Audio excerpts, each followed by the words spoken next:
Isang mapagpalang umaga sa ating lahat, mga kapatid ko kay Kristo, mula sa The Solid Rock Morning Devotion. Isang kagalakan na muli tayo ay makapagbulay-bulay sa salita ng Panginoon sa umagang ito. May mga ilang minutong pagbubulay-bulay ng mga salita ng Panginoon upang papurihan, asambahin ang ating Panginoong Hesukristo. Isang magandang umaga sa ating lahat, mga kaigsuunan ko kay Kristo.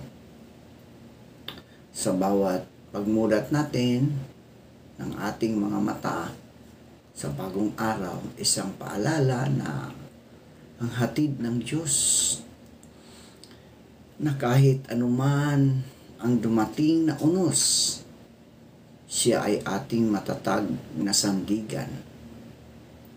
Sa mundo ng puno ng pagbabago, kaguluhan, at kawalang katiyakan, napakahalagang malaman kung saan tayo nakatayo. Ang The Solid Rock Morning Devotion, ito ay paalala na ang ating pananampalataya ay dapat nakatayo sa matibay na pundasyon. At iyon ay walang iba kundi si Hesukristo. Tulad ng sinasabi sa Mateo 7, talatang 24 hanggang 25, ang bawat nakikinig sa aking mga salita at nagsasagawa nito ay tulad ng isang taong matalino na nakatayo ng bahay sa ibabaw ng bato. Bumuhos man ang ulan, bumaha man, at humangin ng malakas, hindi ito gumuho. Ang The Solid Rock ay sumisimbolo na sa katatagan, sa tiwala at sa katiyakan ng pag-ibig ng Diyos. Kapag ang ating buhay ay itinayo sa Kanya, hindi tayo madaling matinag ng mga problema, ng mga tukso o takot. Maaring yumanig ang ating paligid, ngunit nanatiling matatag ang ating pananampalataya sapagkat ang ating pundasyon ay si Hesukristo. Kaya sa ating morning devotion ngayong umaga, mga igsoon ko kay Kristo, anyayahan natin ang presensya ng Diyos sa ating puso. Tayo ay magpasalamat sa Kanya na Siya ang ating matibay na sandigan, matibay na bato, ang ating kanlungan, lakas at pag-asa sa bawat araw ng ating mga buhay. Ang ating pagninilayan ay matatagpuan sa Marcos, Kabanata 1, talatang 29 hanggang 34. Ito ang sinasabi. Marcos 1, 29 to 34. At paglabas nila sa sinagoga, ay nagsipasok pagdaka sa bahay ni Simon at ni Andres, na kasama si Santiago at si Juan. Nakahiga ang nilalagnat ang biyanang babae ni Simon, at pagdakay pinakiusapan nila siya tungkol sa kanya. At lumapit siya at tinangnan niya sa kamay, at siya'y itinindig at inibsan siya ng lagnat, at siya'y naglingkod sa kanila. At nang kinagabihan, paglubog ng araw, ay kanilang dinala sa kaniya ang lahat ng mga may sakit at ang mga inaalihan ng mga demonyo. At ang buong bayan ay nangagkatipon sa pintuan at nagpagaling siya ng maraming may karamdaman ng sari-saring sakit at nagpalabas ng maraming demonyo at hindi tinulutang magsipagsalita ang mga demonyo sapagkat siya'y kanilang kilala. Pinagpala na po tayo sa pagkabasa at pagkarinig ng kaniyang mga salita. Tayo po ay manalangin. Ama naming Diyos na makapangyarihan sa lahat, kami po ay lumalapit, humihingi ng kapatawaran sa aming mga nagawang kasalanan. Patawarin niyo po kami, O Diyos, at bigyan niyo po kami ng karunungan upang kami makasunod sa iyong kalooban, at gabayan niyo po kami sa lahat ng aming mga ginagawa. Maraming salamat po, Panginoon, sa isang gabing nagdaan sa aming mga buhay na kami iyong binigyan ng magandang pagtulog. Maraming salamat sa muli mong pagising sa amin ngayong umaga upang kami ay magpatuloy sa aming mga gawain sa buhay. Aming mapagmahal na Diyos, kami lumalapit sa iyo ngayon na may pusong puno ng pasasalamat. Salamat po, Panginoon, sa iyong kabutihan at pagtatanggol sa amin sa gitna ng mga nagdaang typhoon kay Tino at kay Juan. Sa kabila ng lakas ng hangin, ulang walang tigil at panganib na aming kinaharap, hindi mo kami pinabayaan. Salamat sa iyong mga kamay na nagprotekta sa aming mga tahanan, sa aming mga mahal sa buhay, at sa aming komunidad. Salamat sa lakas ng loob at pag-asa na patuloy mong ibinubuhos sa amin kahit sa gitna ng unos. Tunay nga, Panginoon, na ikaw ang aming kanlungan at matibay na muog sa oras ng kaguluhan. Panginoon, maraming salamat din sa mga taong ginamit mong kasangkapan upang tumulong sa nangangailangan, sa mga kapatid na nag-abot ng tulong, sa mga manggagawa at tagapagligtas, sa mga leader na gumabay at sa mga pusong nagbigay kahit sa sariling kakulangan. Sa pamagitan nila, O Diyos, nakita namin ang iyong pag-ibig na buhay at kumikilos. Ngayon, Diyos, kami ay muling nanalangin. Patuloy mo kaming pag-ingatan at gabayan. Palakasin mo ang aming pananampalataya upang sa tuwing darating ang unos sa aming buhay, physical man o spiritual, lagi naming maalala na ikaw ang aming sandigan.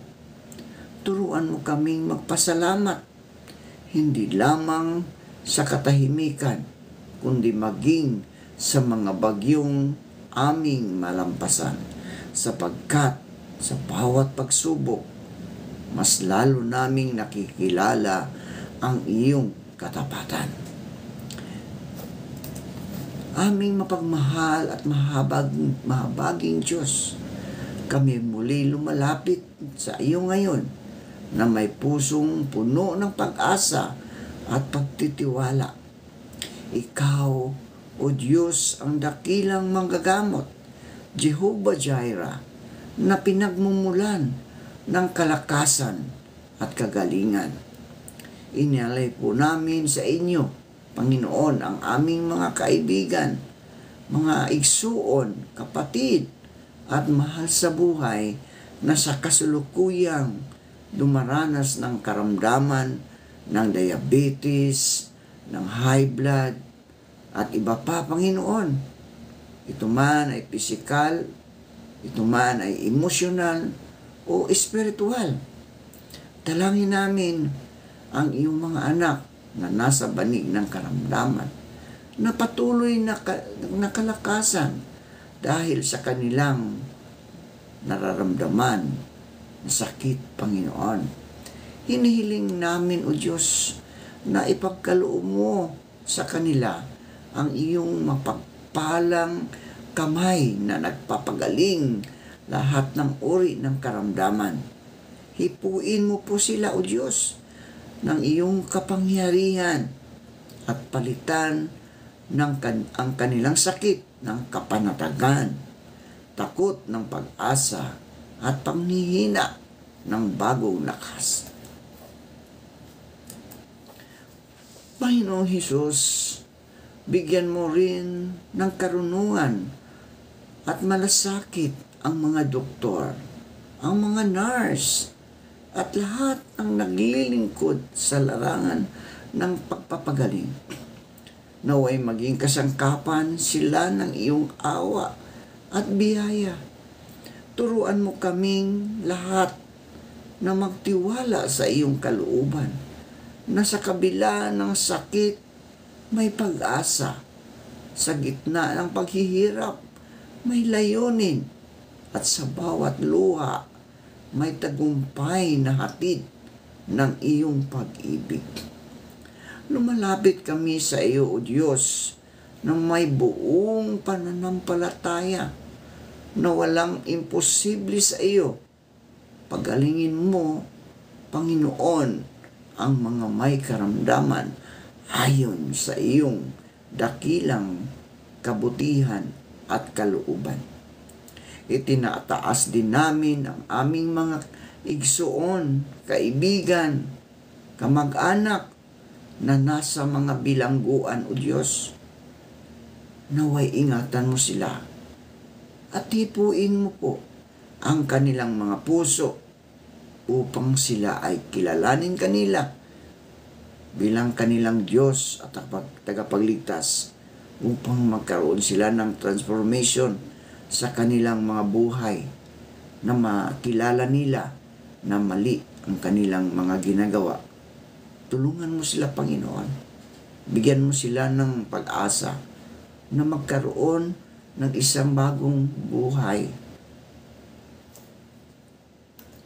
Aming mapagmahal na Ama sa langit, muli ay kami ay lumalapit sa iyo ngayon, dala ang aming mga pasanin at kabigatan sa buhay. Ikaw, O Diyos, ang aming sandigan, ang aming the solid rock, matibay na bato sa oras ng aming panghihina. At tanging sa iyo namin natatagpuan ang tunay na kapahingahan. Panginoong Hesus, aming itinataas sa iyo ang lahat ng mga taong dumaranas ng matinding hirap, yung mga taong nasa laylayan ng lipunan, O Diyos, ang mga nawalan ng trabaho, ang mga nawalan ng mga tahanan dahil sa bagyong nakaraan, ang mga may suliranin sa pamilya, sa kanilang kapatid, at ang mga napinanghihinaan ng loob, at ang mga nawawalan ng pag-asa. Naway ipadama mo sa kanila ang iyong presensya at pag-ibig na nagbibigay ng kapayapaan sa gitna ng bagyo ng buhay. Bigyan mo sila, O Diyos, ng lakas upang magpatuloy, ng karunungan upang makagawa ng tamang desisyon, at ng tamang tapang upang harapin ang bawat pagsubok. Turuan mo kaming magtiwala sa iyo, O Diyos, kahit hindi namin naunawaan ang lahat ng nangyayari sa amin. Panginoong Hesus, paalalahanan mo kami na sa bawat hirap, ikaw ay laging kasama. Hindi mo kami iniiwan ni pinabayaan man. Sa iyo namin isinusuko ang lahat ng aming mga alalahanin, sapagkat, Panginoon, alam namin na ikaw ang nagbibigay ng pag-asa at bagong simula. Salamat, O Diyos, sa iyong katapatan at walang hanggang pagmamahal. Aming mapagpalang Diyos, maraming salamat sa panibagong araw at sa pagkakataong makapag-aral. Ipinagkatiwala namin sa iyo ang lahat ng mga estudyante mula elementary hanggang kolehiyo. Ang aming mga puso at isipan, O Diyos, naway bigyan mo kami ng talino, sipag at disiplina upang maunawaan at magamit ng tama ang aming mga natutunan.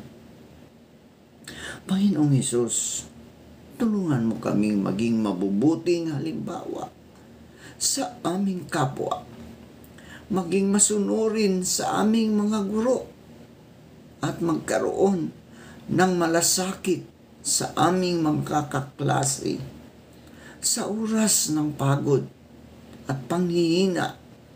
Palakasin mo kami sa oras ng pagkalito, liwanagan mo ang aming isipan. Gamitin mo po kami bilang instrumento ng kabutihan at pag-asa sa aming eskwelahan at sa aming komunidad. Ang lahat ng ito ay aming dalangin sa pangalan ni Jesucristo na aming Diyos at tagapagligtas. Amen. Amen.